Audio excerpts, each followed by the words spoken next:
Buenas tardes. Quiero empezar por darles a todos la bienvenida a una nueva conferencia dentro de este ya cuarto ciclo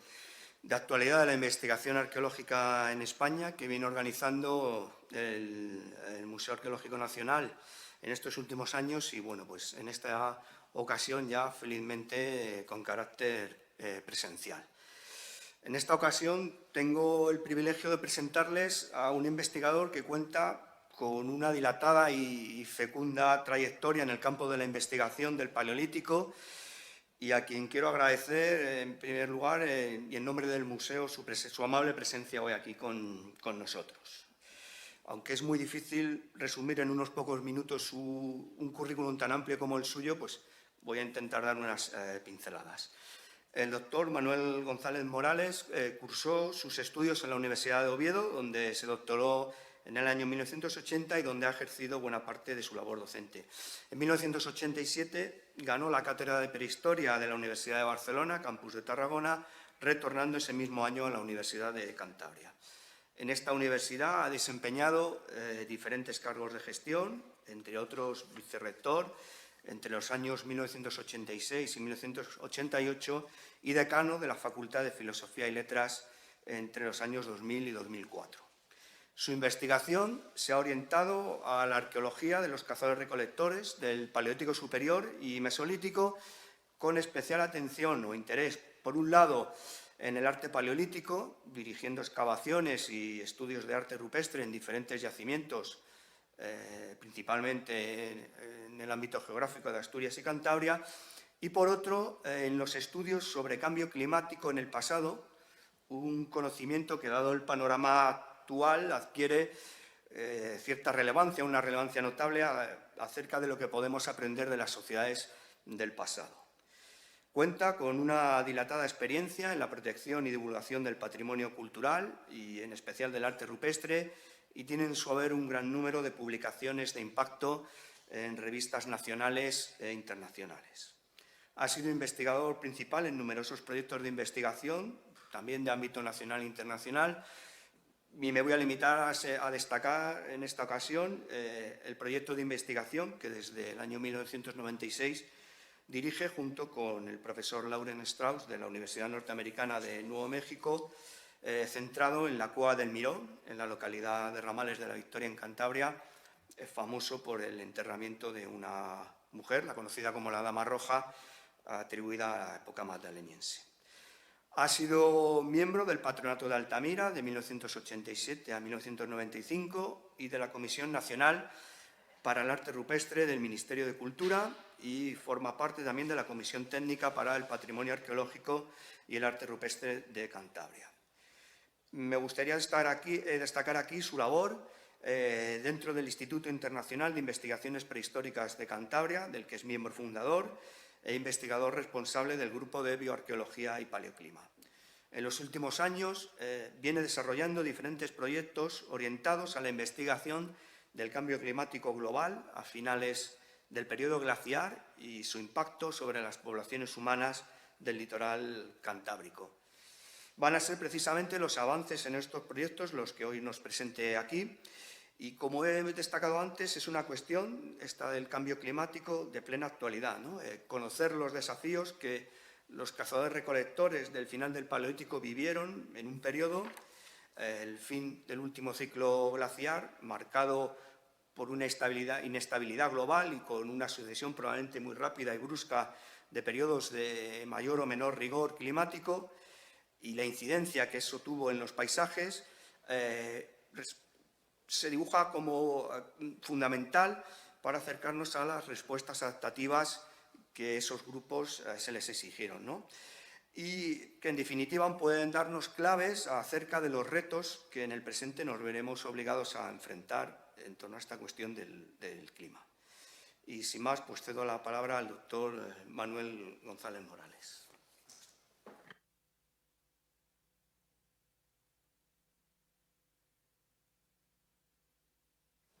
Buenas tardes. Vamos a aprovechar que ya se puede mantener una distancia de seguridad para quitar la mascarilla. y entendernos mejor. Bueno, y muchas gracias por la presentación. Muchas gracias al Museo Arqueológico Nacional por esta invitación, porque siempre es un placer estar aquí para contar lo que hacemos. Yo creo que es muy importante que nos ofrezcan plataformas para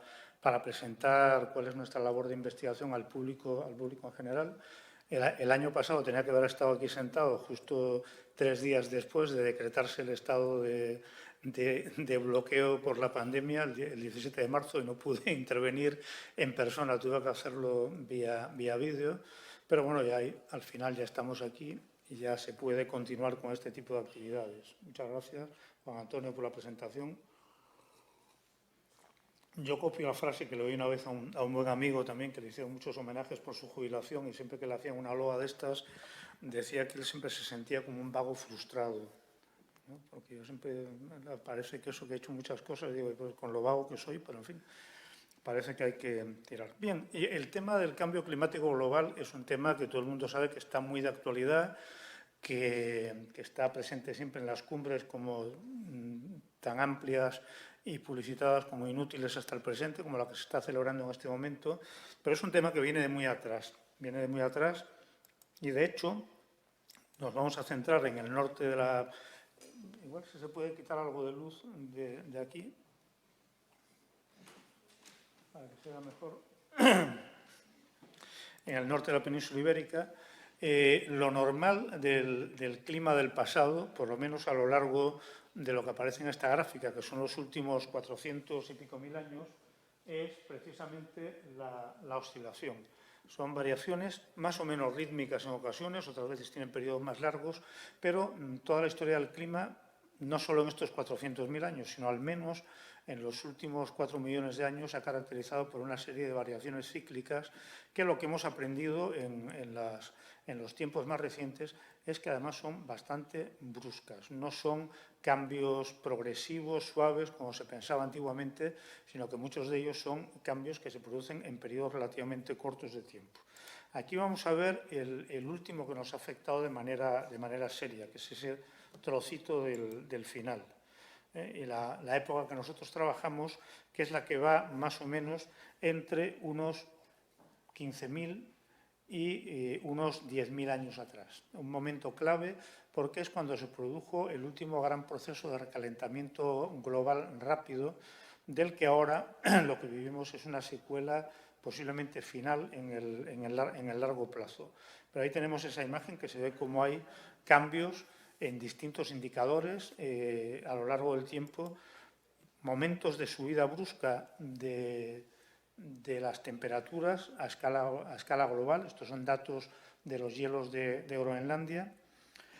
y que hace unos 14.700 años hubo esa brusca subida, momentos que hay también un enfriamiento brusco, como ocurrió hace aproximadamente unos 2.300 años, y luego el último gran recalentamiento que ocurrió hace unos 11.700 años y que perdura esa subida de las temperaturas hasta la actualidad con oscilaciones menores en el tiempo.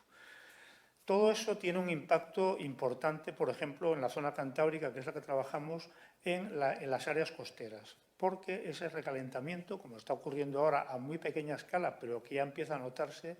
por ejemplo, se refleja en el ascenso rápido del nivel marino que ocurrió en ese periodo que estamos comentando. Ahí vemos un diagrama de cómo evolucionó la costa a lo largo del tiempo, la costa cantábrica, que lo podemos ver en detalle si vemos la situación de partida durante el máximo glaciar, con el nivel marino a unos 120 metros por debajo del nivel actual, del mar actual, y cómo, sobre todo, un proceso acelerado en los últimos 15.000 años, ese nivel marino fue subiendo muy rápidamente, y uno se puede imaginar lo que significa eso en términos de reducción del territorio que podían ocupar estos grupos humanos. Esta es la evolución un poco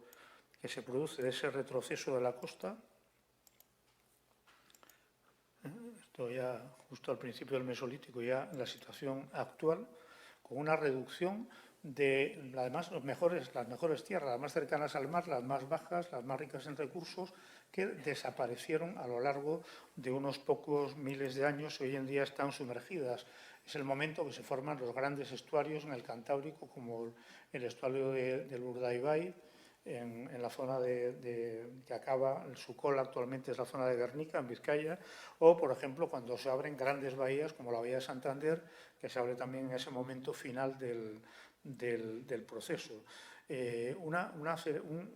subida al nivel marino acelerada entre unos 15.000 y unos 6.000 años, y a partir de ahí se ha ido atenuando con pequeñas oscilaciones, que hay que indicar que en algún momento, hace unos 6.000 años, 6.000 y algo, incluso el nivel marino estuvo ligeramente por encima del actual, que es un poco la tendencia que estamos teniendo ahora, pero en ese momento fue más marcado.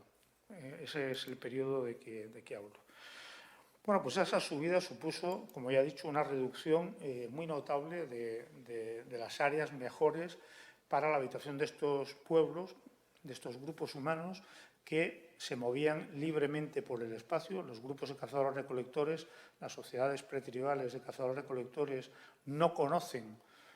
nuestra idea, es ajena a ellos, nuestra idea de la propiedad de la tierra. Lo que ofrece la tierra no es propiedad de ninguno, es propiedad de todos los grupos. No existe la idea de que sea una propiedad de unos y, por lo tanto, eso les permite lo que es la clave de su supervivencia, que es moverse a cualquier sitio, aprovechar lo que hay allí y luego moverse a otro lugar, etc. Hay que tener en cuenta, siempre tendemos a ver la historia más cercana a nosotros. Yo siempre pongo un ejemplo cuando me piden divulgar cosas de prehistoria en grupos escolares y demás. Les digo, mira, es muy sencillo de entender. Si cogéis un metro de 2,5 metros y lo sacamos 2,5 metros en flexómetro, lo que hemos sido la humanidad, solamente sociedades de cazadores-recolectores de este tipo, es todo menos el último centímetro. O sea, toda la historia posterior, desde el inicio del Neolítico y donde aparecen unas sociedades diferentes, es el último centímetro de esos 2,5 metros. Por lo tanto, quiero decir que estos cazadores-recolectores tenían una capacidad de supervivencia en esos medios cambiantes. Son los grupos que colonizaron todo el mundo, incluyendo Australia, incluyendo América, incluyendo parte de las islas incluso del Pacífico, es decir, una formación social de un éxito extraordinario. La base de todo eso es, primero, bajas densidades de población y, en segundo lugar, una movilidad que les permite irse allá donde lo demanden las necesidades de cada momento. Por eso son especialmente sensibles a una reducción del territorio como la que hablamos. Nosotros hacía muchos años, cuando yo empecé mi tesis doctoral, allá a mediados de los años 70, vivía en Asturias, vivía en Oviedo, empecé a trabajar en yacimientos allí, porque la zona oriental de Asturias para este tipo de temas es un ámbito privilegiado. Esto es una foto aérea que nos muestra, que os aprecia bien, toda esa costa relativamente llana, con un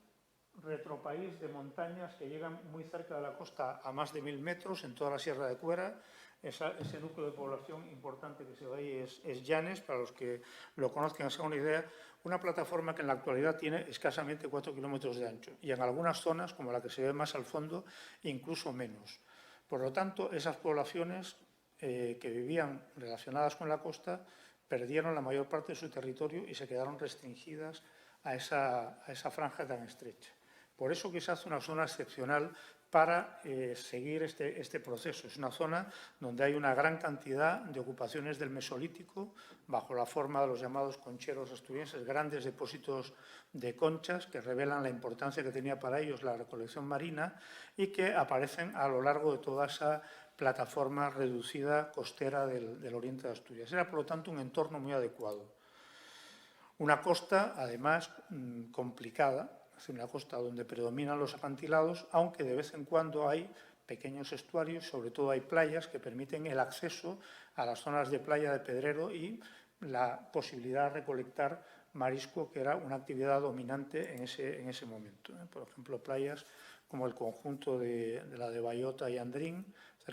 justo al este de Llanes, donde estamos trabajando ahora en 2 yacimientos muy cercanos a ellas. Y un interior, tanto la plataforma litoral como el interior inmediato, de elevaciones calcáreas no muy pronunciadas, donde hay una gran cantidad de cuevas y abrigos que, por lo tanto, facilitan, por una parte, la habitación humana y, por otro, facilitan la conservación de los restos de esa ocupación humana. Por lo tanto, ya digo, un territorio especialmente bueno para todo esto. el pionero de todas estas investigaciones y el primero que definió estos cambios climáticos en la zona del litoral cantábrico fue el conde de la Vega del Sella, notable prehistoriador de un nivel excepcional para la época, de principios del siglo XX, que publicó en 1923 una monografía, aunque las conclusiones básicas ya las había anticipado en otra monografía de 1916 sobre un yacimiento concreto, el Abrigo del Coto de la Mina, y este hombre se dedicó a analizar el contenido de estos depósitos de conchas y descubrió que había una sustitución muy marcada entre el tipo de conchas, sobre todo los caracolillos marinos que aparecían a finales del Paleolítico Superior, en los momentos fríos, y el tipo de caracolillo marino que aparecía en los concheros mesolíticos. Este hombre siguió profundizando sus estudios, publicó también otro libro interesantísimo y pionero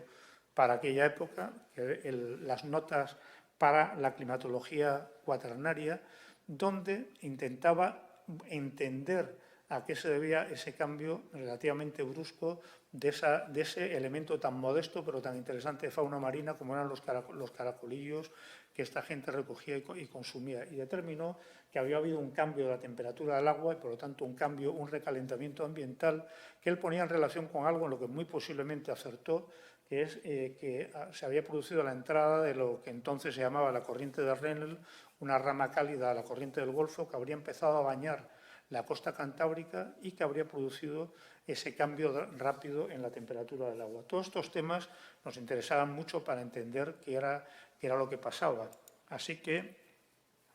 este tipo de cambios que identificó el conde de la Vega del Sella, había un problema, que sus excavaciones eran con las técnicas de la época, no había datos cuantitativos y había que revisar bastante esa información. El yacimiento clave del conde de la Vega del Sella era el yacimiento de la Cueva de la Riera, en Posada de Llanes, donde él determinó precisamente que esos depósitos de conchero, de lo que se bautizó como el asturiense, estaban situados sobre las ocupaciones del Paleolítico Superior, que eran el reflejo de grandes amontonamientos de concha de poblaciones que se movían por esta zona al final, en los momentos ya inmediatamente posteriores al desarrollo de la secuencia completa del Paleolítico Superior. Años más tarde, un colega y buen amigo, Geoffrey Clark, actualmente como yo mismo jubilado, en su caso en la Universidad Arizona State University en Estados Unidos, dedicó también su tesis doctoral al asturiense. El trabajo de este hombre, que terminó su tesis en 1969, era muy interesante porque él realizó una serie de muestreos reducidos en una serie de yacimientos de concheros, pudo demostrar que efectivamente, como había dicho Vega del Sella, esos concheros eran de edad mesolítica, fueron las primeras dataciones de carbono 14 que hubo para ello. Precisamente la situación de estos concheros en lugares ecotonales, es decir, lugares donde en el ecosistema local se tiene acceso a muy distinto tipo de recursos. Por lo tanto, están muy bien emplazados para poder explotar la costa, la pesca, la recolección marina, la zona de montaña inmediatamente cercana, es decir, que tenían una ubicación muy estratégica en el paisaje. Sin embargo, él, dentro de un punto de vista filosófico de la idea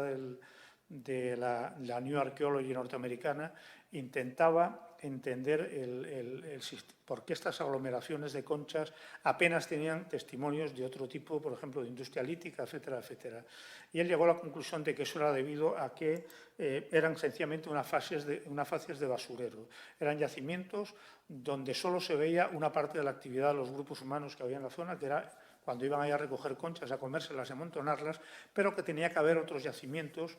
donde desarrollaran todo el resto de las actividades. Y él, en ese momento, con las pocas fechas que había, pensaba que eran los yacimientos azilienses del interior. Entonces se generó la idea de que había una alternancia entre ocupaciones costeras interiores que podía ser el aziliense, la facies, de caza, otro tipo de actividades y demás en yacimientos interior, y cuando iban a la costa solamente hacían comer conchas. Claro, todo esto, a medida que empezó a haber más dataciones, se vio que no casaba. Las fechas de carbono 14 empezaron a separarse claramente, las del asturiense y las del afiliense no coincidían. La mayor parte de la investigación de Clark se basó en las antiguas excavaciones del Conde de la Vega del Sella. Los sondeos fueron muy limitados a depósitos cementados de concheros de pequeña extensión y realmente para poder verificar sus conclusiones había que buscar yacimientos bien estratificados que se pudieran excavar en una relativa extensión y sobre todo en una relativa profundidad para entender la sucesión, la secuencia de lo que pasaba en este tipo de depósitos. Y por otro lado, hay una contradicción en su planteamiento y el de otros investigadores norteamericanos, que era que si estos yacimientos estaban situados en lugares tan buenos para utilizar estratégicamente distintos recursos, ¿por qué solamente comían conchas allí? Entonces, esas eran parte de las preguntas que yo me hice al principio de mi tesis doctoral y cuando empezamos a excavar en el año 76 en el yacimiento de la cueva de Mazaculos en La Franca, al este de Llanes, muy cercana a la playa de La Franca. Nosotros lo que queríamos buscar ahí era, con técnicas modernas para 1976, poder excavar un conchero de la zona clásica del Asturias y poder identificar esto que no se veía en otro tipo de yacimientos muy mermados, que eran restos nada más de lo que quedaba de la erosión de esos depósitos. Y también a ver si podíamos recuperar información ambiental más amplia que nos permitiera poder entender mejor lo que pasaba. Y fuimos a un conchero que se sabía desde la época de Vega del Sella que sí que tenía restos. Estaba parcialmente revuelto, pero pudimos identificar un depósito intacto original que nos permitió por primera vez analizar una estratigrafía relativamente prolongada del conchero. Con las dataciones que pudimos obtener, sabemos que el periodo de formación del conchero desde su base hasta la parte conservada, que no es el final del conchero, el conchero seguía varios metros más arriba, pero estaba erosionado, al menos eran 2 milenios de acumulación, que era una información muy interesante. Ese conchero tenía todas las características típicas, incluso la aparición del útil característico, que es el que se ve ahí en oscuro, el llamado pico asturiense, característico, pero también teníamos una información estratigráfica que por debajo de una primera parte de arriba, que es esa blanquecina, que estaba removida por excavaciones anteriores, todo lo demás estaba intacto, pero además nos permitió encontrar eso que no encontraban los investigadores anteriores, que se ve ahí en la base, que eran auténticas superficies de los campamentos, de las ocupaciones de estos mesolíticos, con hogueras, con restos de fauna terrestre, esa que no aparecía en la masa más importante de los concheros, y pudimos identificar toda una serie de ocupaciones en la base del conchero con toda esa información, con rocas quemadas, con hogares, con restos de fauna terrestre. Es decir, poder determinar que efectivamente esta gente vivía allí, iba acumulando conchas, cuando ese montón iba creciendo desplazaban el hábitat hacia una zona más al exterior o más hacia otro lado del abrigo, pero que vivían ahí, realizaban todo tipo de actividades, etc. Aparecía la industria característica, el pico asturiense, bien datado dentro de ese contexto, un pico que básicamente ya desde Vega del Sella y por experimentación que hemos hecho en años recientes, se sabe que era un instrumento muy adecuado para obtener rápidamente lapas en las rocas cercanas a estos yacimientos, pero también donde había, por ejemplo, muchos anzuelos, nos aparecieron al menos media docena de anzuelos biapuntados, finamente trabajados en hueso, de punzones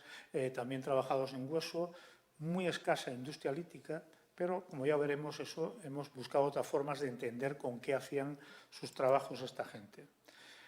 Bien, esta excavación nos permitió definir todo esto, obtener información mejor, por ejemplo, sobre la pesca, con el cribado en criba muy fina nos permitió recuperar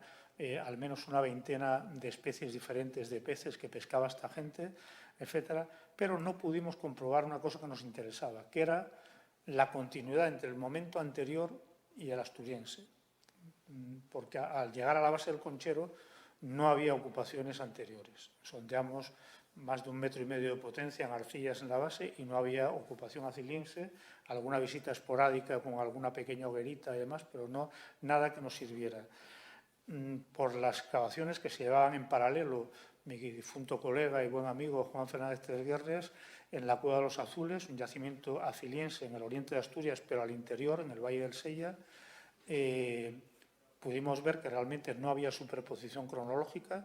que los concheros empezaban cuando se acababa la ocupación aziliense de la Cueva de los Azules y, por lo tanto, eso ya quedaba claro, pero no lo pudimos determinar en el sitio. Y también pudimos, a partir de otra serie de prospecciones y de reconocimientos en la zona, otra cosa que era muy interesante y que confirmaba lo que decía Vega del Sella, que en prácticamente ninguno de estos concheros se veía una transición climática lenta, que empezaran a escasear las conchas de agua fría y empezaran a incrementarse las de agua cálida, sino que aparecía uno de un tipo y otro conchero de otro tipo, pero no esos concheros transicionales, lo cual era un punto interesante que nos explicaba que el cambio había sido brusco, un cambio bastante brusco. Por lo tanto, teníamos que buscar otros sitios para ver si podíamos responder a estas preguntas. Yo creo que se entienda que todo esto nos vamos haciendo preguntas, excavamos y eso nos suscita más preguntas, tenemos más información, pero es lo que nos permite avanzar en el tema. Para ello nos fuimos, además personalmente yo me había trasladado en ese momento a la Universidad de Cantabria, hacia la costa oriental de Cantabria, también un dominio calizo con abundancia de cuevas, con abundancia de abrigos, con una costa bastante similar de acantilados interrumpidos por playas, que nos podía permitir ver un tipo similar de entornos, pero no se conocían prácticamente yacimientos de este momento en esa costa. Hasta que al final, en 1984, tuvimos noticia de un hallazgo de un conchero muy interesante. Cuando lo fuimos a ver nos dimos cuenta que tenía lo que buscábamos, un conchero de conchas de agua fría, de la litorina litorea, y superpuesto a él un conchero donde cambiaba radicalmente la fauna marina y había mejillones, ostras, una especie de especies y también el tipo de caracoles de agua templada, aunque en pequeña proporción, que nos interesaban. Entonces eso fue una secuencia muy interesante que nos permitió identificar tanto ocupaciones del aziliense muy características y con todo el tipo de material típico de esa cultura, como un conchero mesolítico posterior, al igual que los de Asturias, casi sin industria lítica de ningún tipo, pero donde había un cambio radical en las especies marinas que vamos a comentar ahora y que nos reflejaba que en ese tránsito, en esa zona costera, es el momento que cambió de traza el gran estuario del río Asón y, por lo tanto, la gente que vivía en este abrigo accedía en muy poco tiempo a un tipo de recursos marinos totalmente diferentes, de fondos diferentes. Esta es la ubicación de los yacimientos. Eran ideales porque nos permitía ver cómo el impacto de la subida del nivel marino había acabado con la funcionalidad de estos yacimientos. En el momento que la erosión, que sabemos que fue una cosa que ocurrió a final del Mesolítico, el nivel marino llegó a esa altura, erosionó los depósitos que permitían acceder al valle y esos yacimientos se abandonaron prácticamente. Y entonces el río Asón desembocaría por la parte situada al oeste de la actual península de Santoña, y esa serie de cambios que se producen eran muy informativos de cómo había afectado la subida del nivel marino a estas poblaciones. Ahí tenemos a la izquierda ese conchero, que de la línea amarilla para abajo son las conchas de tipo litorina de agua fría, y de ahí para arriba predominan mejillones, ostras y este tipo de especies más vinculadas con el estuario. Y a la derecha otro yacimiento, fue una excavación de urgencia que comentaré luego, que también nos permitió identificar el desarrollo de un conchero a lo largo de 2 milenios, aunque se había erosionado la mayor parte del mismo. Esta es la imagen del abrigo del perro colgado, como se veía antes, encima de los acantilados de Santoña, y donde encontramos ocupaciones del aziliense, que son estas que vemos aquí, también sus pequeñas acampadas, sus campamentos en la entrada en la boca de este abrigo, con muchas conchas, afortunadamente, de las que nos interesaban, pero también con superpuesto a él estos niveles que se ven aquí muy descoloridos, porque es una diapositiva, está escaneado a partir de una diapositiva antigua mal conservada, pero que se puede apreciar todas esas bandas grises que hay arriba. Es un conchero totalmente distinto, lleno de restos de mejillones, de ostras, lechos con carbones, de hogueras, etcétera. Es decir, una ocupación en la cueva, pero una gente que por ese cambio del nivel marino no le quedaba otra que explotar un tipo de costa que ya se había convertido en diferente, con una pequeña fase de abandono en medio. Ahí vemos un poco esa secuencia, que fue magnífica porque además pudimos obtener un total hasta ahora de 16 dataciones de radiocarbono, muchas de ellas sobre concha, para estar seguros de lo que estábamos fechando, y luego analizando esas conchas para obtener información climática y que recogía toda la secuencia completa de ese periodo que era de interés y que ahí nos permitía ver cómo había cambiado la costa y cómo eso había afectado a la forma de utilizar el medio que tenía esta gente. Las industrias de la Filens eran características de esta cultura, con pequeños raspadores, con puntitas de dorso, características, etc.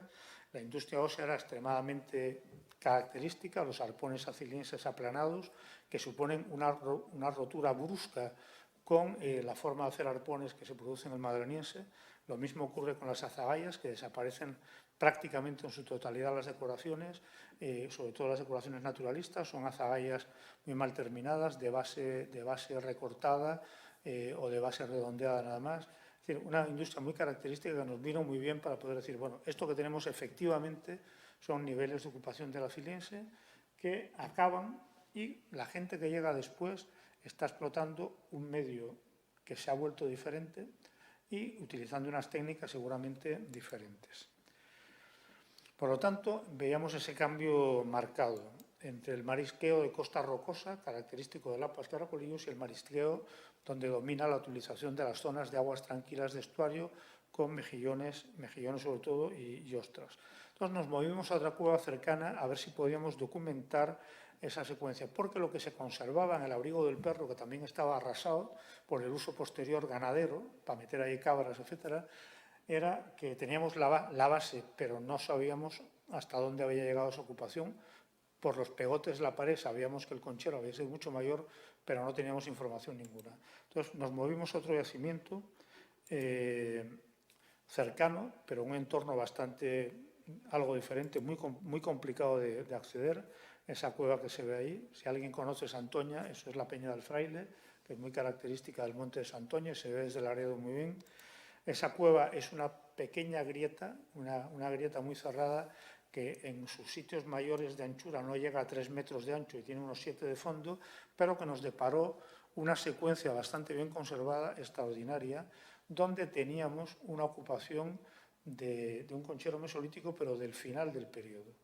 O sea, que nos permitía complementar lo otro. Esta es la estratigrafía muy peculiar porque vimos que había una zanja que cortaba completamente los depósitos anteriores, son depósitos de mesolítico, un depósito estéril, una caracolera que pensamos por las fechas que era aciliense, una caracolera de caracoles de tierra, pero que en este momento no tenía industria lítica, era una atribución meramente por la fecha y hoy en día creemos que casi con toda seguridad, por una nueva fecha que tenemos de hueso, que sea una ocupación ya mesolítica y luego una desocupación de la... Y debajo había, otra vez como el abrigo del perro, una ocupación del madroniense final, con lo cual, el madroniense superior, con una varilla decorada, etcétera, con lo cual podíamos aprovechar los cambios que había entre cada una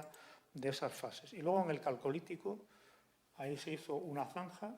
donde aparecía revuelto con cerámica, aparecieron algunos restos humanos que hemos podido datar, sabemos que son del calcolítico, en una ocupación posterior ya como cueva funeraria cuando no tenía uso para poder habitar en ella, seguramente porque también ya el acceso a la costa era materialmente imposible por la subida al nivel marino. Ahí se pueden ver esos niveles de caracoles, de bloques, etcétera. Una industria ante esos caracoles muy peculiar, que son casi como palillitos hechos de hueso muy elaborados, pero casi como para sacar de ahí los caracoles para comérselos. Una pieza muy pequeña, muy modesta, pero muy interesante, que es lo que llaman en Escocia, en este momento del Mesolítico, los levantadores de lapas. Aquí no aparecen los picos asturienses característicos, pero tanto en alguna cueva en Casturdiales como aquí han aparecido instrumentos de hueso que posiblemente funcionalmente eran también para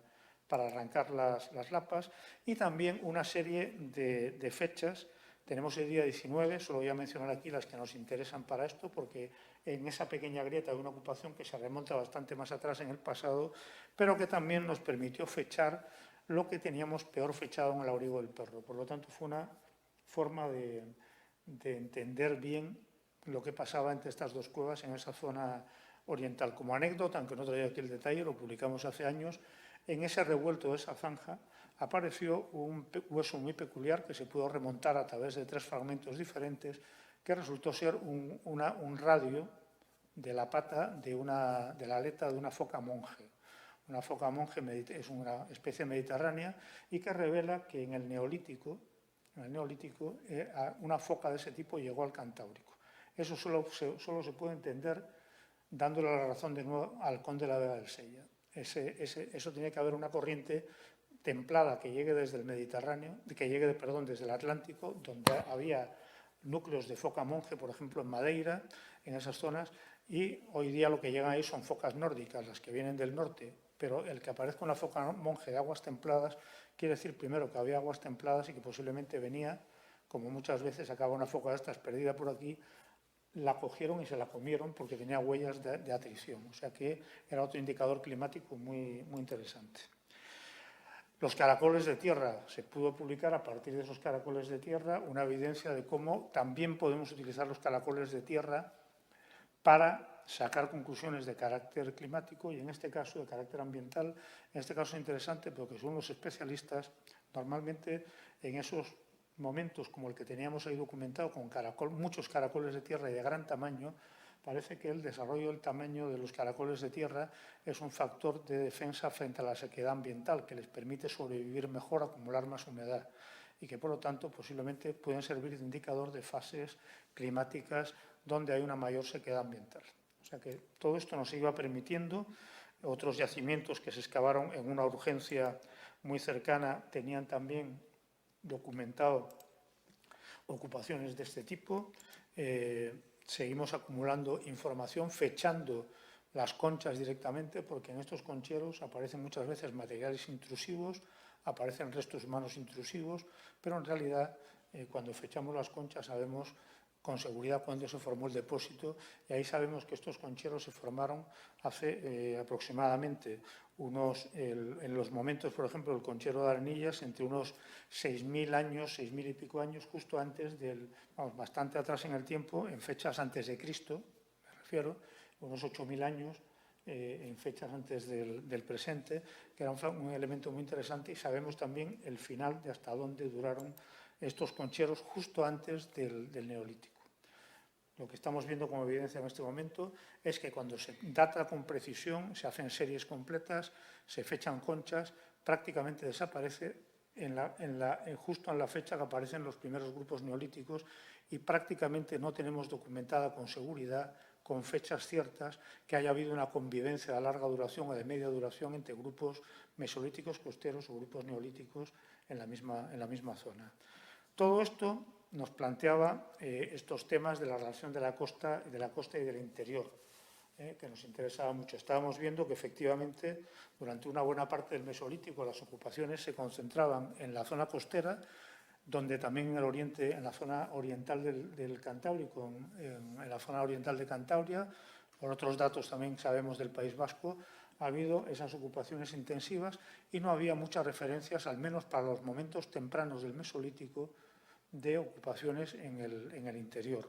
Y sabíamos, por ejemplo, que sitios como la Cueva del Piela o en el Valle del Miera, en Cantabria, la Cantabria centro-oriental, la Cueva del Valle, en el mismo Valle de la Son, que en la boca están estos yacimientos, hay ocupaciones importantes de la Filiense, muy características, y luego esas cuevas se abandonaban. Entonces parece que ahí en ese momento inicial del Mesolítico había un abandono de las áreas interiores que también intentamos verificar en nuestra excavación de la Cueva del Mirón, era uno de los objetivos cuando empezamos, y ahí también teníamos una secuencia similar de Madraniense superior, Aciliense, Mesolítico, pero donde, a pesar de las fechas que tenemos, como aparte de las 90 ya pongo aquí 92, ya tenemos 95 fechas de radiocarbono para la cueva, podemos ver esa secuencia. Hay ocupaciones en un momento temprano del Mesolítico, pero son ocupaciones extremadamente esporádicas. Fechamos todo lo que pudimos por ahí y son pequeños lentejones, pequeñas hogueras y en un momento de depósito, en un medio relativamente húmedo, que se deposita bastante sedimento y apenas hay ocupación humana. Por lo tanto, esto confirmaba que al menos en esos momentos iniciales del Mesolítico no había ocupación en el interior o había muy poca y la gente se movía básicamente por la zona costera. Ya digo, todo esto era de interés. Quizá en relación con las variaciones, eso fue parte de otra de las varias tesis doctorales que ya se han realizado en el seno de este proyecto, por ejemplo, de la evolución de el retroceso del pino a medida que van subiendo las temperaturas a través de modelos de GIS predictivo basándose en los datos polínicos, en mapas de elevación, etcétera, el retroceso del pino en ese momento y la extensión, que es lo que se ve aquí en sucesivas viñetas, de 4 por debajo de las temperaturas medias actuales, 3, 2, 1, la extensión de toda esta mancha oscura, que es el desarrollo del bosque mixto de caducifolios y el desarrollo pleno de los bosques de caducifolios en toda la zona baja. Estos bosques tienen una productividad importante a base de frutos secos, un sotobosque con otro tipo de arbustos, etcétera, y por lo tanto ofrecían a la gente que habitaba en la zona costera una serie de elementos, aparte de leña, materia prima de madera, posibilidades de frutos que son fáciles de recolectar, etcétera, y que podía estar en relación con esa mayor densidad de ocupación en la costa y escasa en el interior. Bueno, todo esto siempre, ya nos hemos metido aquí en los años 2000 prácticamente, 2000 y pico, enmarcaba esa transición. Queríamos más, queríamos poder precisar mejor qué es lo que pasaba. Queríamos obtener datos con técnicas de última generación que nos pudieran permitir determinar realmente la variación climática de detalle y cómo estaba afectando estos grupos. Hasta qué punto parte de esas cosas que veíamos tenían que ver con cambios climáticos reales o podían deberse a otros factores. Y para eso necesitábamos tener cada vez más información cronológica de precisión y sobre todo información paleoambiental de precisión. Y para eso había que ir a las conchas. Las conchas de los moluscos guardan toda la información de la historia vital de ese animal. Las capas de carbonato se forman ese carbonato cálcico con el oxígeno y el carbono del agua del mar de ese momento, aparte de otros elementos, y por lo tanto la composición isotópica del agua del mar, la proporción entre carbono 12, carbono 13 o entre oxígeno 16 y oxígeno 18 refleja la composición del agua marina. Y esa composición está influida básicamente por la temperatura y la salinidad. Entonces, eso necesitaba estudios de precisión y por eso volvimos a ver qué pasaba, porque en algunos momentos se producía una acumulación cada vez mayor de conchas, porque en algunos momentos veíamos que desde el Paleolítico Superior o en algunos yacimientos había una reducción progresiva del tamaño de las conchas, porque cada vez más iban a explotar conchas más difíciles de llegar a ellas o con menos tiempo entre marea y marea para poder acceder a ellas, porque había una diversificación en las especies recogidas. Todo esto directamente es muy informativo, pero no sabemos si es que había más gente, si había presión demográfica importante y que por eso había esos cambios, si los cambios se debían a cambio de temperatura que hace que se enrarezcan unas especies y no otras, y todo eso había que dilucidar entre hipótesis alternativas mediante esa información climática de las conchas. Bien, esas conchas, ya digo, todas las lapas nos han ofrecido también los caracolillos, pero una fuente de información estupenda. Veíamos que efectivamente, cuando ya en su momento Igor Gutiérrez Zugasti, que estuvo aquí el año pasado o hace 2 años hablando del yacimiento del Mazo, hizo su tesis doctoral, pues ya vimos que efectivamente las observaciones del Conde de la Vallasella eran correctas, que había una práctica sustitución en un momento determinado de la litorina litórea, la concha de agua fría que está a la izquierda, y el Forcus lineatus o Silinus lineatus, que es la de la derecha, que en las lapas también se producía una disminución, no era tan brusca, pero una disminución relativamente marcada de la patela vulgata en favor de la patela de presa, que tiene unos requerimientos ambientales y sobre todo de agua, de movimiento del agua diferentes. Y todo eso a base de hacer cortes de conchas, hacer muestras de las distintas capas de crecimiento, ahí se ve una preparación de las conchas, las capas de crecimiento, en algunos casos anuales, pero que ahora con los refinamientos actuales de la observación y del muestreo se pueden hacer casi semanales y seguir toda la trayectoria de la evolución de la temperatura del agua en una concha a través de micromuestreos, que nos permite, a partir de eso mismo hecho con conchas modernas, de las que sabemos la temperatura del agua del día que se han recogido, las condiciones de salinidad, etcétera, después un muestreo de prácticamente 2 años, repetido después para otra tesis doctoral, y hacer ese tipo de analíticas sobre conchas actuales, estamos en condiciones de ver hasta qué punto reflejan efectivamente esos datos del agua y lo podemos llevar al pasado. Entonces, eso ha sido parte de nuestro trabajo, que no voy a entrar en detalle, que nos está permitiendo obtener una información muy precisa de esas variaciones ambientales. Para ello también había que buscar, otra vez, nuevos registros de información donde nos permitiera tener series largas para poder muestrar en otras zonas. Así que nos volvimos al oriente de Asturias, a los yacimientos asturienses, a partir de 2009. Una excavación de urgencia que voy a pasar rápidamente en la zona oriental de Asturias. Esas dos estrellas son los yacimientos del Abrigo del Mazo y la Cueva del Toral. Rodeados, esos puntos rojos son yacimientos de conchero asturiense que ya se conocían en la zona, una zona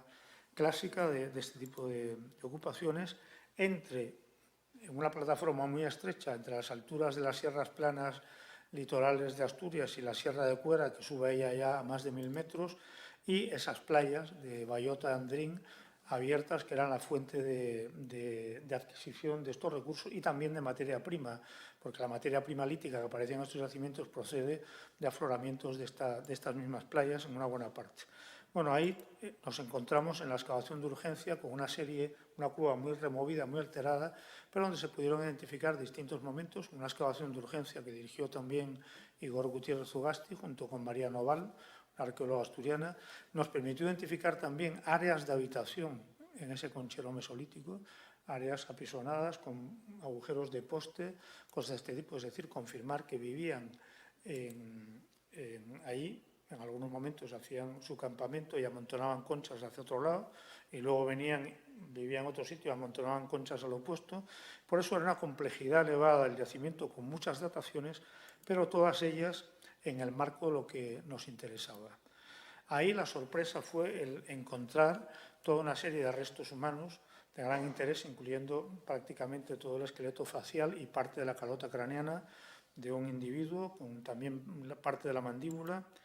La aparición, esto es parte del hallazgo del cráneo, asociado directamente con un pico asturiense roto característico de esa cultura, por si hubiera alguna duda. Lo tenemos fechado directamente los restos humanos. En este momento ya contamos, es parte de una investigación en curso, con una serie de fechaciones de los restos humanos que aparecían en esta cueva, parte del conchero mesolítico, parte del neolítico final, otros que revelan el uso funerario de la cueva en el neolítico final y en el calcolítico, pero en este momento sabemos que hay al menos, casi sin dudas, tres individuos mesolíticos enterrados en esta cueva con fechas ligeramente distintas y sobre todo con datos de composición isotópica distintos, que no comían lo mismo en cada uno de sus momentos, y ha sido muy interesante para poder empezar a conocer mucho mejor estas poblaciones. Estamos pendientes de los datos genéticos, que como voy a comentar luego, hoy en día es algo fundamental. Y el Abrigo del Mazo, que ya se presentó aquí, así que lo voy a pasar rápidamente, era una oportunidad excepcional. Voy a ir atrás, esa es la vista del abrigo. Toda la parte, a partir de ese árbol hacia allá, está intacto hasta arriba, hasta la visera del abrigo, y por lo tanto permitió tener una estratigrafía intacta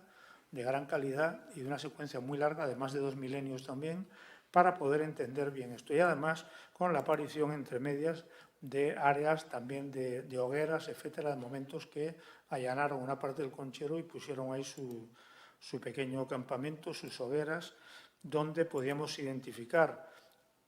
momentos llenos de carbón con conchas que han consumido allí. Esos carbones que se ven ahí, eso que aparece blanco todo son restos de erizos, y donde pudimos documentar que en una de esas ocupaciones, posiblemente de corta duración, se dedicaron básicamente a recoger erizos, posiblemente una buena marea de oricios, como se llama en Asturias. Esta gente fue ahí, recolectó y luego se los comió junto con otras cuestiones, otros restos de fauna terrestre y marina, y nos permitía, esto es por ejemplo otra zona del conchero donde básicamente lo que encontramos es que se han comido un gran herbívoro, un ciervo grande, que se lo han cazado y se lo han comido. Todo esto nos está permitiendo tener una información mucho más precisa de cómo vivía esta gente, cómo ocasionalmente cuando iban al yacimiento lo ocupaban, etc. También el tener esas dos cuevas nos permite ver cómo evolucionó y el impacto que tuvo en los cambios que vemos en el registro esa reducción drástica de la costa a partir de la subida del nivel marino. Ahí estamos al principio del proceso y ahí estamos al final del proceso. Es decir, que perdieron una buena parte de su área cercana al mar, no ya de la recogida del mar, que les quedaba un poco más lejos, pero sí de explotar otro tipo de recursos que puede tener que ver con esa intensificación aparente del uso de recursos marinos. La industria lítica también en este yacimiento, con esa estratigrafía fina, nos ha deparado sorpresas porque por primera vez se han podido identificar en un yacimiento de este tipo una serie, en la parte más reciente, toda una serie de microlitos geométricos característicos de ese momento final, que va desde los más antiguos en este momento son trapecios de retoque abrupto y los más recientes son segmentos de círculo con retoque en doble bisel pasando por triángulos, que es una información muy importante porque hasta ahora no la teníamos. Y aparecen justamente en un momento de la secuencia muy llamativo del que voy a hablar para terminar ya. Estas piezas han sido muy debatidas, los segmentos en doble bisel. Se ha estado diciendo durante mucho tiempo que si eran una cosa que ya venía con el Neolítico, en cuanto aparecía en un yacimiento, por ejemplo, del País Vasco litoral, un segmento en doble bisel y era Neolítico, sabemos que aquí están claramente en contextos plenamente del Mesolítico final, pero dentro del Mesolítico. Parte de estos estudios dieron origen a otra tesis doctoral dentro del marco de esta investigación de largo plazo, la de David Cuenca Solana, sobre la utilización que en este yacimiento se ha podido verificar en bastantes elementos, así como en otros yacimientos, la utilización de las propias conchas como instrumentos para hacer otro tipo de cosas, para trabajar la madera, para trabajar fibras vegetales, para trabajar colorantes, porque a base de análisis sistemáticos después de un programa experimental previo de huellas de uso en las conchas se ha podido ver que se emplearon muchas de ellas como instrumentos de trabajo. Bien, voy a ir rápidamente. Todo este refinamiento nos ha permitido poner en relación los datos de nuestras conchas con los datos de la curva climática global e intentar entender qué pasa. Son muestreos que, para dar una idea, para tener una buena secuencia de larga duración de la vida de la concha y poder estimar todos esos cambios de temperatura a lo largo de la vida de la concha con precisión, se toman unas 100 micromuestras a lo largo de toda una concha de una lapa. Y eso nos permite tener cada vez curvas de mayor precisión de la evolución de la temperatura. Se han ensayado, por ejemplo, que vemos que la recolección cambia en algunos momentos entre distintos tipos de especie, que hemos podido ver aquí con mucha definición en esta secuencia, y ahora lo podemos poner en relación si se debe a que bajó la temperatura o no, con precisión, si se debe a que hay otro tipo de factor que no vemos, que no tiene que ver con la temperatura y que incide en que haya habido un cambio en la fauna que se recoge. Pero todo eso requiere una gran precisión. Estoy hablando de un evento que se ha hecho muy popular en los últimos años, hablando de cambio climático, que es un corto pero importante periodo de enfriamiento que se llamaría el evento del 8.2, que ocurrió hace 8.200 años, que en otros lugares de la península está atestiguado que tuvo un impacto aparentemente importante en áreas más continentales de interior sobre las poblaciones locales, pero con nosotros ahí no lo apreciábamos realmente en un principio, que eso se viera con claridad. Al avanzar en todos los estudios de series de dataciones de conchas, cada concha que se analiza se fecha para estar seguro de cuándo es la concha y de qué momento estamos hablando, está permitiendo afinar y efectivamente ver cómo aparece en el registro este evento frío, esta pulsación fría, y que además, para poder precisarla, teníamos que refinar otros problemas relacionados con la datación, como es, por ejemplo, el efecto reservorio que se denomina. Las muestras para datar por radiocarbono de origen marino, como son conchas, como son restos de peces, como son restos de mamíferos marinos, tienen un problema, que es que el agua del mar está, digamos, empobrecida en carbono 14 comparado con el registro terrestre, y eso a veces da una falsa impresión de que estas muestras marinas son más antiguas de lo que son en realidad. Hay unos procedimientos ya desde hace años para evaluar el efecto reservorio. Nosotros nos hemos dedicado además a ajustar eso a las condiciones locales de la costa del Cantábrico, que ha dado origen a un artículo primero en 2016. La necesidad de estar seguros de qué estamos hablando cuando hablamos de la vida de una concha. Hay que saber realmente cuánto duró su vida para entender realmente los cambios de temperatura, y eso requiere analizar con mucho detalle la cronología de la vida de la concha, que es lo que se llama la esclerocronología, porque nos hemos encontrado, los que han trabajado en ello de nuestro equipo, han encontrado que efectivamente hay, dependiendo de las temperaturas del agua, hay conchas que dejan de crecer en un periodo del año o en otro periodo del año. Y por último, en un artículo que acaba de salir online y que aparecerá en la revista del año ya en 2022, el evaluar con más precisión todavía el efecto reservorio, que nos ha permitido encontrar que no es lo mismo un tipo de concha que otra, y que hay que ajustarlo para cada tipo de concha por separado. Todo eso son refinamientos, pero que es la única forma de entender de verdad qué pasa. Bueno, eso parte de la investigación. Y para terminar, el resultado general de todos estos trabajos, y es lo que nos interesa un poco hacia el futuro que estamos viviendo, el presente y el futuro que estamos viviendo, lo que revela es que cuando refinamos todo esto, tenemos mucha información precisa, etcétera, no parecía, algunas cosas, algunos cambios reflejaban claramente esos cambios ambientales, pero otras cosas no. Y en concreto, determinados cambios en la cultura material no parecían correlacionarse estrictamente con esas modificaciones climáticas, la incidencia de la mayor o menor recolección, etcétera. Ahí empezaba a verse que había cosas que no eran meramente mecánicamente una respuesta adaptativa a variaciones ambientales, como piensa mucha la escuela tradicional de la nueva arqueología americana. Había cuestiones que no parecían una respuesta adaptativa a estos grupos, no se correlacionaban con la subida del nivel marino estrictamente, no sabíamos de dónde venían. En los últimos años,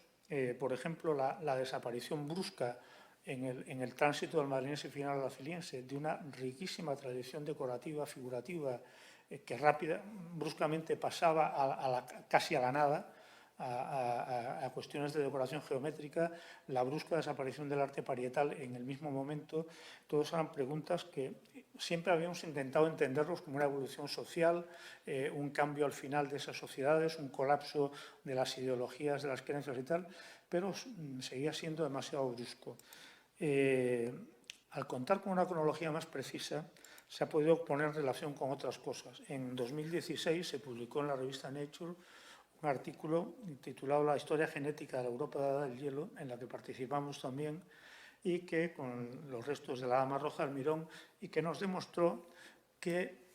algo hasta entonces no intuido directamente por la evidencia arqueológica, que es que hace unos 14.500 años hubo una migración importante de grupos de gente que casi sin duda procedían de la zona de Oriente Medio hacia Europa. De tal manera que a partir de esa fecha todos los individuos que se habían mostrado en este estudio en Europa central y occidental pertenecían a este grupo genético originario de Oriente Medio. Esta expansión del que se llamó el grupo de Vilabruna, porque el muerto más antiguo era del yacimiento de Vilabruna, un yacimiento epigravetiense de la costa, vamos, del norte de Italia, parece relacionarse con un evento climático brusco cuyo efecto nos llega en forma de migración, pero que aquí no tuvo tanto impacto, pero sí lo tuvo en Oriente Medio. Esta es una enseñanza importante. A veces buscamos efectos locales, buscando impactos climáticos locales, y el cambio climático global genera efectos locales en otros sitios, pero que nos terminan afectando a nosotros, aunque aquí ese cambio no sea tan marcado por vía de los movimientos de población. Por ejemplo, en ese estudio se hacía un análisis sucesivamente a lo largo del Paleolítico Superior. Por ejemplo, el grupo que recibió el nombre del Grupo del Mirón por la muerte del Mirón,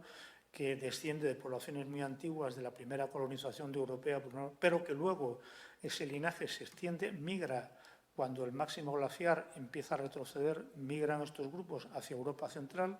y a la inversa, cuando ahí aparecen todas esas rayas rojas, que son estos muertos del grupo de Vilabruna, que revelan que hay un movimiento, muy posiblemente por la cronología de este a oeste por todo el sur de Europa y Europa central, con estas nuevas poblaciones que vienen posiblemente de una crisis climática muy importante que se produce en Oriente Medio. Esta gente, como ya se ha publicado en muchos medios, son muy características. Tienen piel negra, como eran las poblaciones también del Paleolítico Superior de Europa, pero muchos de ellos tienen los ojos azules, que hasta entonces no se conocían en Europa. El de la izquierda, la reconstrucción del llamado, uno de los dos hermanos de la Braña de Arintero en León, y el otro es la última recreación basada en todos los datos genéticos, el fenotipo de este individuo, que es el famoso hombre de Cheddar. Me imagino que a los del Brexit les sentará muy mal que el británico más antiguo, el que se pueda recomponer su linaje, resulta que es un negro. Pero, en fin, ¿qué se va a hacer? Esta gente ya migró de aquella mucho antes. Y también, por ejemplo, hace unos años se publicó una difunta mesolítica también de Galicia, la llamada Elba, que apareció en una sima, posiblemente con una caída occidental, y que también tiene el mismo tipo de rasgos, solo que en este caso tiene ojos más oscuros, pero tiene los mismos tipos de rasgos y pertenece a ese mismo grupo genético llamado de Villabruna. Por lo tanto, otro tanto también empezamos a ver en el caso del 8.2.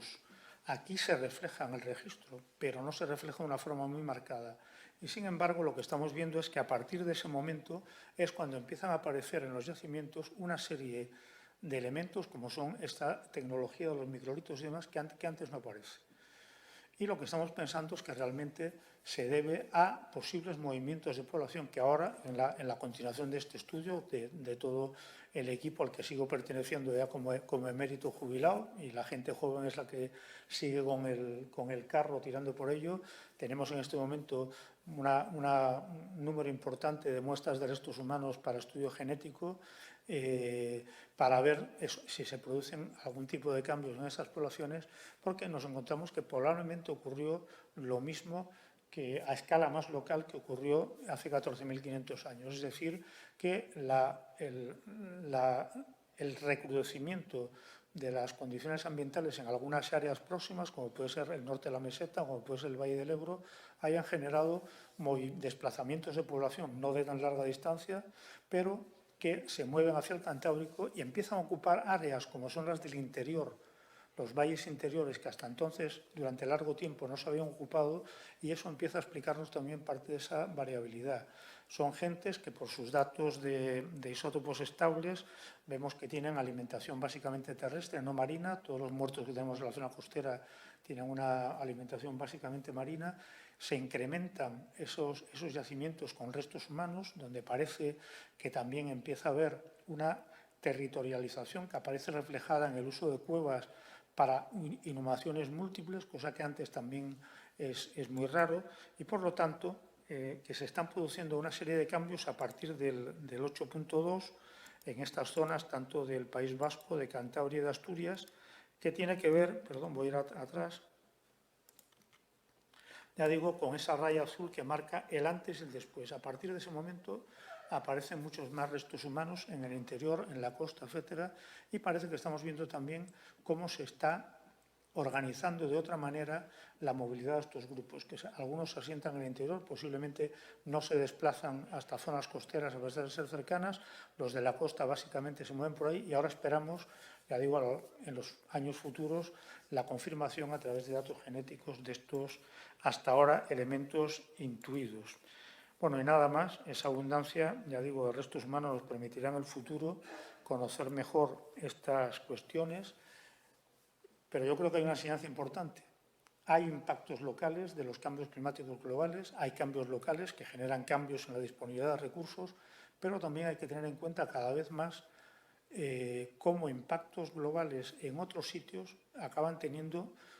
impacto local a través de movimientos de población, y que esas migraciones han estado siempre en la historia, en el pasado, y van a seguir inevitablemente en el futuro. Hoy día, cuando la gente está hablando y preocupada, como el señor Johnson con estas declaraciones tan estúpidas que ha hecho hace un par de días sobre la caída del Imperio Romano, hablando de que fue culpa de la inmigración en la época, todos somos inmigrantes.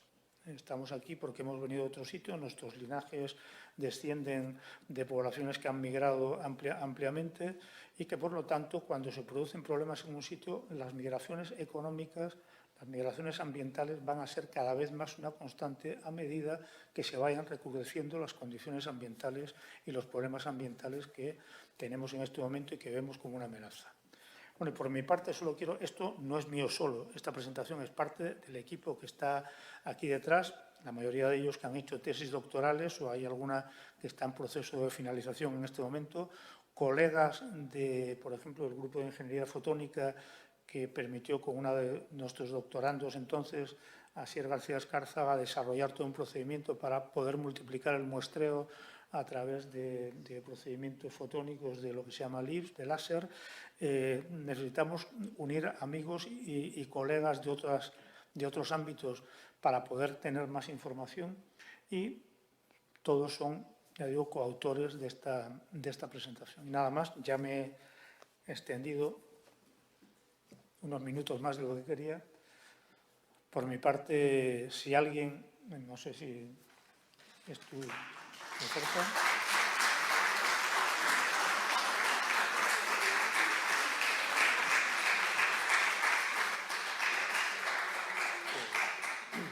Muchas gracias, Manuel, por tu interesante conferencia, ¿no? Y precisamente esa reflexión final que hacías sobre los impactos globales afectando áreas locales, movimientos de población, ¿no? Que es algo que hoy todos podemos tener en mente cuando vemos esas noticias de gente atravesando el Mediterráneo, jugándose la vida, ¿no? Y estos momentos de población que, pues, retos del pasado que siempre han estado ahí, que continúan presentes. Y bueno, pues abusando un poco de tu amabilidad, vamos a abrir un turno de preguntas por si alguien entre el público pues, tiene alguna pregunta que te quiera formular. Este es el momento.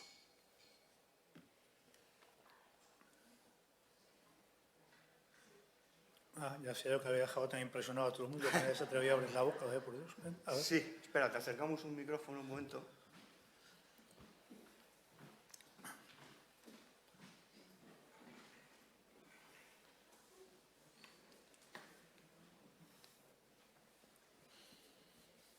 Muchísimas gracias.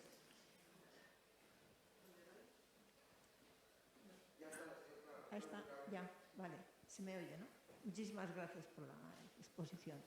Al principio de la conferencia hacía muchas referencias a los concheros no se habían encontrado herramientas líticas. ¿Eso qué importancia tiene a la hora de...? Bueno, normalmente todas las industrias siempre parece que cuando uno va a excavar un yacimiento del Paleolítico o el Mesolítico, lo básico es que buscar la industria lítica, porque siempre ha servido además de sistema de clasificación. Cuando no había carbono 14 ni cosas de estas, ni forma de fechar determinados eventos del pasado, solo lo podíamos hacer a través de los materiales que usa la gente, a través de la cultura material. Eso es lo que toda la vida ha sido la estratigrafía comparada, las secuencias de cerámica, secuencias líticas y demás. Por eso siempre yo digo, siempre que está un poco sobrevalorado, yo creo, los estudios de industria lítica, lo digo en broma, lo de sobrevalorados, pero bueno, hoy en día hay se ha avanzado muchísimo en el análisis para ir no a lo que era antiguamente, que eran las piezas características, este es el fósil guía de tal periodo, no, hoy día los estudios tecnológicos reflejan cómo han ido cambiando todo eso y tal. Pero siempre de la experiencia se decía, ¿no? Es que solo aparece una industria muy tosca, esas piezas, los picos asturienses, que todo el mundo piensa que son unas cosas así, y el tamaño medio de los picos, yo lo sé porque medí muchos para la tesis, muchísimos, no llega a 8,5 centímetros, es decir, un instrumento pequeñito, lo justo para darle un golpe a la lapa despistada para que se caiga. Como es muy estrecho, entra por cualquier sitio. Pero, sin embargo, la industria convencional, que uno esperaría en el Mesolítico y otras zonas, no aparecía. Estamos viendo que no aparecía, entre otras cosas, porque lo que se excavaba eran los montones de conchas, donde efectivamente no había industria. Cuando se han empezado a excavar y hemos empezado a encontrar superficies de ocupación, encontramos algo más, no mucho, pero realmente porque hay momentos en que se rompen determinadas tradiciones de producción del instrumental y se emplean útiles mucho más expeditivos. Y es lo que nos hemos encontrado con las conchas. Era parte de la respuesta. Dice, bueno, hay toda una serie de tareas comunes que se hacen habitualmente con industria lítica. Esta gente, si no tiene tanta lítica, ¿con qué lo hacía? Y dice, pues obviamente con conchas, porque tenían un montón de ellas que las podían usar, coger una, hacer no sé qué, para raspar, pues una lapa sirve para raspar estupendamente, para raspar no sé qué, para esto y tal, que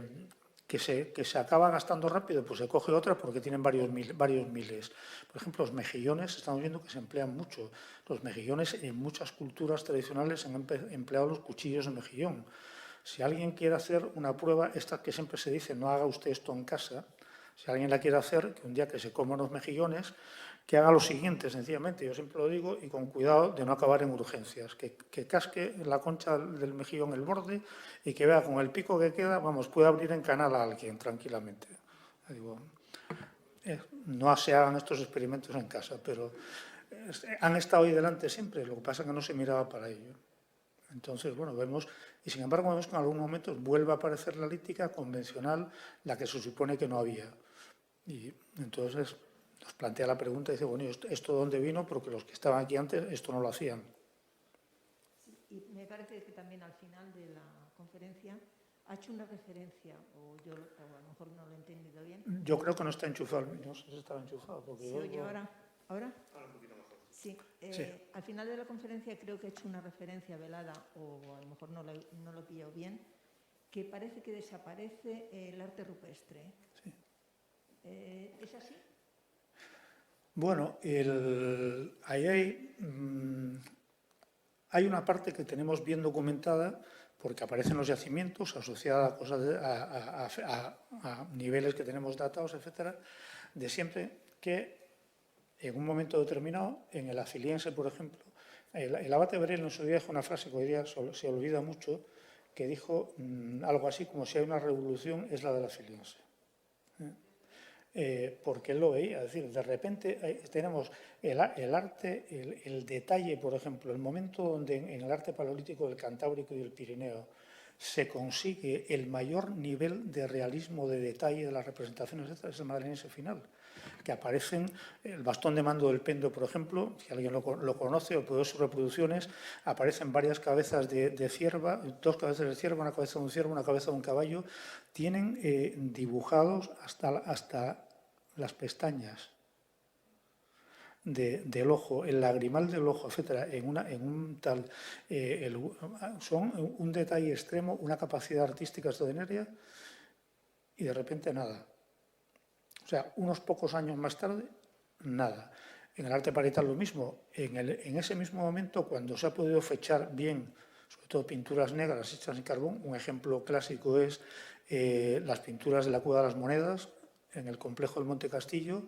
que es un conjunto muy homogéneo, que posiblemente se hizo en un momento de corta duración, que tiene los elementos típicos del arte de ese momento final, como es la aparición de varios magníficos dibujos, porque son dibujos a carboncillo en la pared de Reno, y son las fechas más tardías que tenemos, bien, a veces que otras que pueden ser fallos de datación y demás. En ese momento, a partir de ahí, no hay nada que datado de manera consistente y hasta ahí hay muchas cosas. Entonces, eso siempre nos ha costado. Y hace años escribí sobre ello. Decía, bueno, pues esto, como este arte está vinculado con el mundo ideológico de estos pueblos, lo que cabe pensar es que aquí hay unas ideas de larga duración que efectivamente la forma de vida de esta gente cada vez se va separando de cuando se inicia el arte parietal, que hay que recordar que se inicia. Cuestiones aparte, no voy a entrar en debate ahora, desde mi punto de vista y desde muchos, la mayoría, se inicia con la llegada de los humanos modernos al principio del Paleolítico Superior y eso con un bestiario, un tipo de animales que tiene mucho que ver con lo que era la vida cotidiana de estos individuos a través de Europa en ese momento antiguo. Pero eso dura mucho tiempo. Siempre pensaba, digo, bueno, quizás que la forma de vida normal de esta gente, el tipo de animales que se cazaban, su forma de vida ya no tenía que ver con todo ese mundo ideológico, que son unos animales que ya prácticamente no cazan, etc. Yo siempre digo que el ejemplo mejor que podemos ver es una iglesia. Uno entra a una iglesia, estamos hablando de una tradición cristiana de 2 milenios, sencillamente, y rara vez uno se encuentra señoras en minifalda o señores con traje y corbata o cosas de estas. Se encuentra una serie de figuras que es una iconografía que se fija en un momento del pasado, básicamente en la Edad Media, con una tradición que si uno cambia al San Cristóbal, pues no se entiende quién es, no se puede cambiar, no se puede tocar esa iconografía porque es la que nos permite identificar el relato que hay detrás. Siempre pensamos que con el arte paleolítico pasaba un poco eso. Esto es muy conservador y llega un momento que ya no les dice nada y lo abandonan. Pero era muy brusco el cambio, realmente no satisfacía ni a mí. Y ahora lo que vemos que posiblemente es que llegó otra gente que tenía unas ideas diferentes. Hay algunas cosas, sobre todo en el Aciliense temprano, que reflejan que hay como todavía algo de decoración naturalista, cambian con respecto al madreniense final, por ejemplo, los tipos de animales representados, tanto en el Piedrabuetiense de Italia como un yacimiento extraordinario que apareció hace unos años de plaquetas, muy complicado de datar porque es aire libre, de Agosier de la Emperatriz en Bretaña, con una serie de plaquetas grabadas de las que se han publicado, sobre todo las que tienen unas cabezas magníficas. El toro radiante, es una cabeza de toro con una serie de radios, etcétera, algún caballo y demás, pero luego hay un montón enorme de plaquetas con decoración puramente lineal y geométrica. Y eso mismo ocurre en el Piedrabuetiense de Italia. Cambian los motivos, aparecen temas de un momento más antiguo, ese cambio de figuras de bóvidos, de toros, etcétera, etcétera, y después básicamente una decoración muy parecida a la que aparece por toda Europa en ese momento de una base lineal en el Aciliense. Y entonces hay cambios. Y ahí parece que hay una ruptura que quizá ahora empezamos a vislumbrar, que es que lo que pasó no fue meramente una evolución, siempre pensamos en evoluciones locales, y no. Muchas gracias. ¿Alguna otra pregunta? Bueno, pues entonces Pues nada. te damos las gracias, Manuel, y cerramos la conferencia por ahí. Gracias a todos. Vale.